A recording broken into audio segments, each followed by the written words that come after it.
They got on a plane, went to New York City to convince Columbia. First place was Columbia because that was Cubby's home. They turned him down. And then United Artists got a phone call from Harry and Cubby saying they wanted to meet with us. So we faced each other. They said we had to spend somewhere over $1 million. And in those years, that was a serious budget.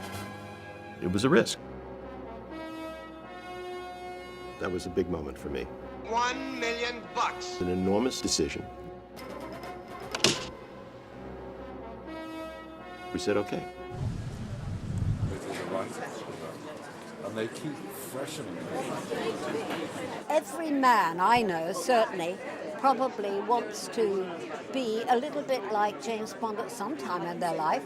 And I think the women, even the downtrodden housewife, would love to be in those gowns and the makeup and the hair and, you know, have razzmatazz with James Bond. He's almost sort of George and the Dragon, you know, he slays the monster and gets the girl. And people love him and people want to be part of his life. I think good and evil is always going to be something that attracts people. It's like watching him champion.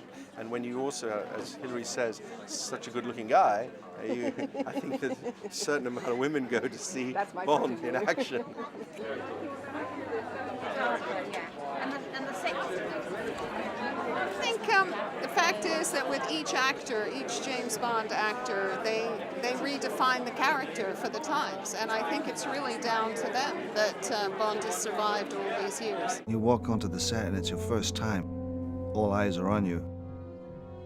And I have to say, James Bond, James Bond, James Bond, James Bond. those fears. You didn't want to screw it up. My name is Bond, James Bond. Roger would come in and Sean would come into my mind. My name is James Bond. In the end, I didn't fight them, I just let them in. Pierce Brosnan. Should we be honest and say that he is one heck of a beautiful man?